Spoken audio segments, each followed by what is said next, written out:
Grant. I'm the British Ambassador at the United Nations. I'd like to introduce Honourable Mike Summers, who is a member of the Legislative Assembly of the Falklands Islands. And Mike will say a few words and introduce his other colleagues from the Falkland Islands, and then we're happy to take questions. Thank you. Good afternoon, ladies and gentlemen. We're happy to be here representing the Falkland Islands on this day, the 30th anniversary of the liberation of the Falkland Islands from invasion in 1982. The people at home will have given solemn recognition to those people who lost their lives on both sides in that terrible conflict, and think of the families and those still at home mourning that loss. It's also been an opportunity for us here today to put our point of view to the Committee of 24 about the fundamental human right of the people of the Falkland Islands to determine their own political future. The Charter of the United Nations makes it perfectly clear that all peoples have the right to self-determination. There is no doubt that the Falkland Islands are a people in their own right. We are multicultural, we come from many ethnic backgrounds, and we've been peacefully resident in the Falklands for nearly 180 years now, save for 74 days in 1982. We hope that the members of the Committee of 24 will take into account the importance of this fundamental human right in their deliberations this afternoon. Thank you. Do you want to say just a word about Tuesday? I will just say a word about who's with us here today. We brought with us a group of young Falkland Islanders who represent the future of the Falklands.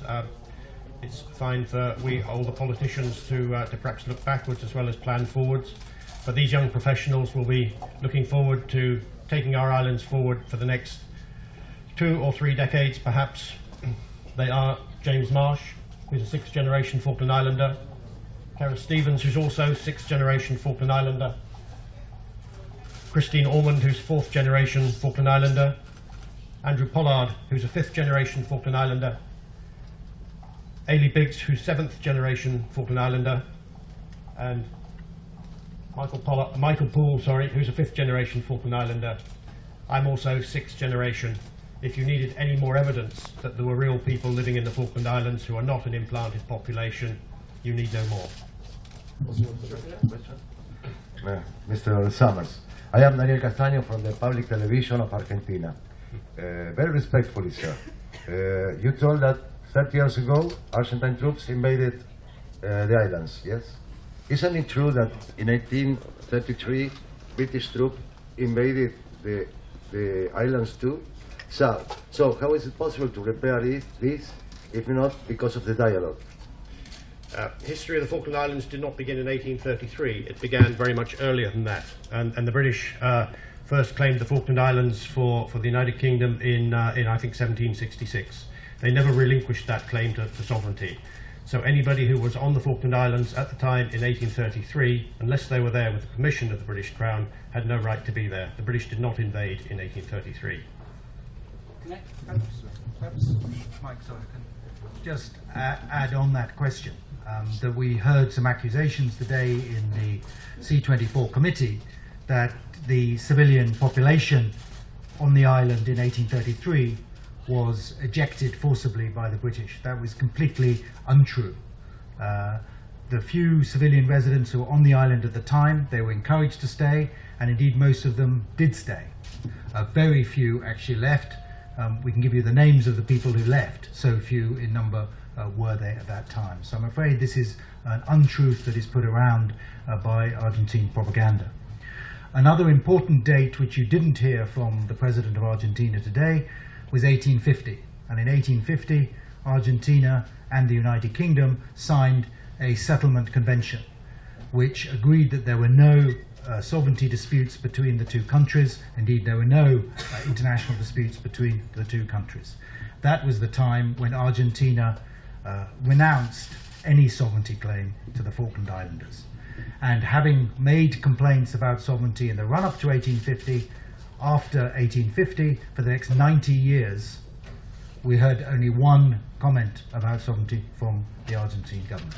It's only in the 20th century, that this sovereignty claim was resuscitated, despite the fact it was renounced in 1850.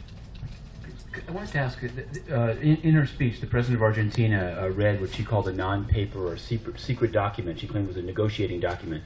So I wanted to know what you think of that. Is it an authentic document, and what's your response to it? And for Ambassador Wildgrant, this is sort of a UN question. Some have said, and you reject this, that now that the Secretary General has appointed an Argentine national as his chief of staff, you have Mr. Oscar Fernandez Taranco of Argentina as a major player in the Department of Political Affairs, that somehow Argentina is getting more traction on this issue in the UN. I wanted to know whether, as you know, you're here and you would know, is there anything to that? I think it's better that the ambassador answers a question about a document that allegedly came from the British government in 1974. Thank you. I can't comment in detail on that document that was read out by President Kirchner this afternoon. But what I can say is that the exploratory discussions that were held in the 1970s between the United Kingdom and Argentina only reinforced the view that the options that were being discussed were not compatible with the principle of self-determination, and they were not therefore pursued. Of course, much changed also when Argentina illegally invaded the Falkland Islands in 1982.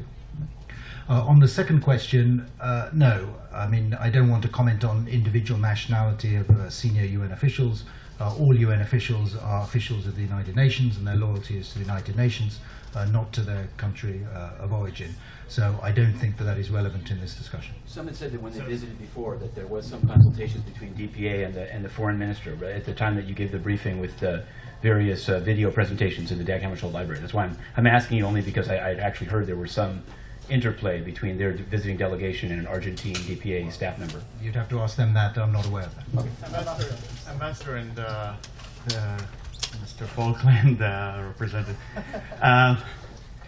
Do you feel the same kind of pre-war fervor as there was in the 1980s that led to an actual war? Is that in the cards? Is that possible because of oil or other interests that are new in the region?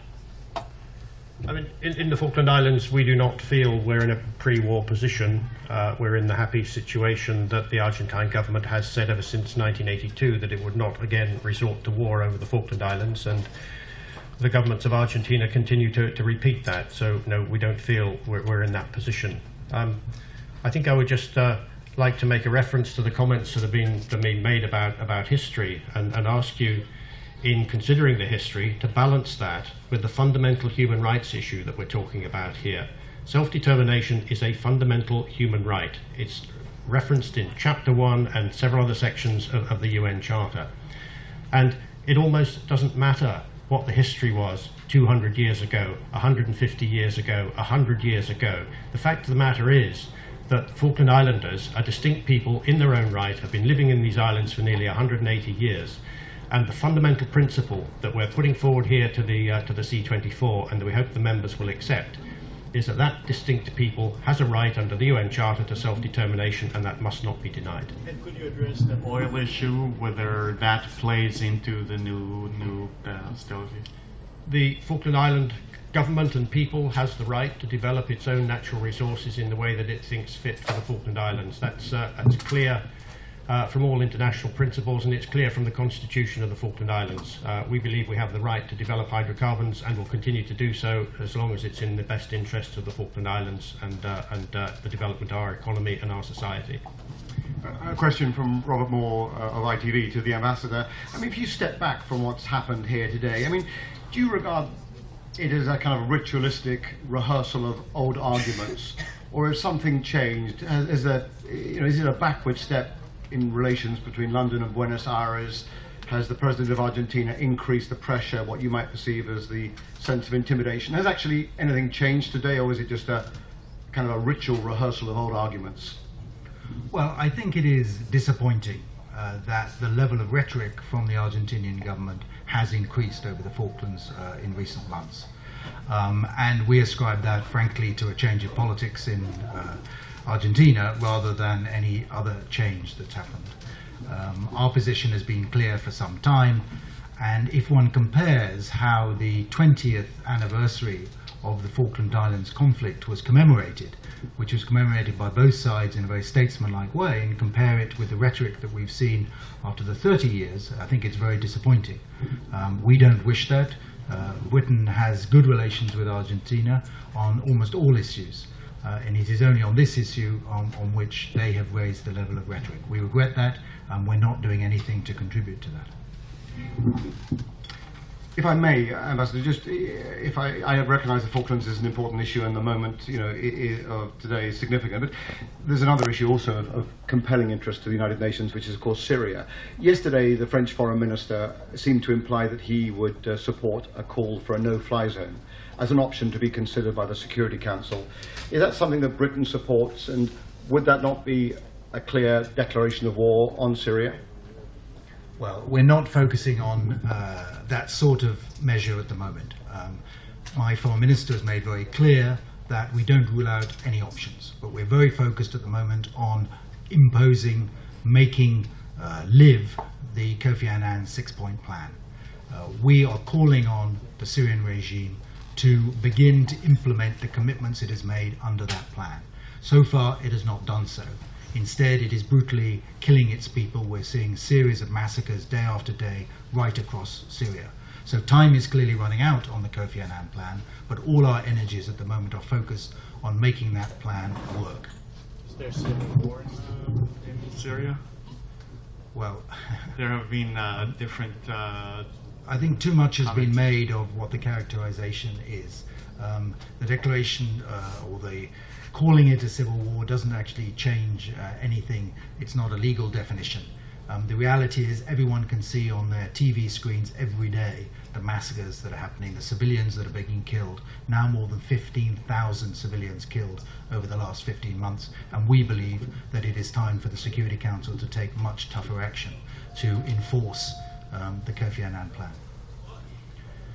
Okay, if there are no more questions, thank you very much indeed. Can I ask one more? Sorry, it's sort of an overall question, but the President of Argentina said in a kind of, I took it as a kind of a mocking voice, she said, you know, if a country won't even engage in dialogue, how can it claim to be for human rights? And then she listed a few other sort of grand principles of the UN. And I just wonder, what do you just see that as rhetoric, or do you think that, is it something that you take to heart, that this is somehow inconsistent with what the UK does, and in all the other things you're talking about, whether it's Syria, Libya, and other things? Is there some inconsistency, or is she just trying to stir something up with that? I think it is just largely rhetoric. We have made clear that we are very willing to talk to the Argentinians over a wide range of issues. What we are not prepared to do is sit down and negotiate sovereignty over the heads of the people of the Falkland Islands. Because as you've heard today, the principle of self-determination is absolutely at the heart of our position on the Falkland Islands. And frankly, it is a little bit hypocritical of the President to be talking about the United Kingdom refusing dialogue when she has refused to listen directly to the views of the representatives of the Falkland Islands. She wasn't in the room when they made their statements, and I don't think she received the letter that was handed over by them. But Mike, you may want to add to that. Sorry, Ambassador, she was in the room when we made our statement, so she did hear that. She didn't respond to any of them. We did attempt to hand a letter to the President today, following on from statements made by Ambassador Timmerman in the last week, saying that he was prepared to sit down and listen. We sent a letter to the to the government of Argentina from the government of the Falkland Islands, suggesting that sitting down and listening would be a very good thing to do, and we would be very happy to engage in that. So I think there's a certain amount of dual standards here. The President of Argentina only really wants to get herself involved in negotiations that involve the transfer of sovereignty. What she doesn't really want to do is get involved in negotiations with the people of the Falkland Islands. Thank you very much.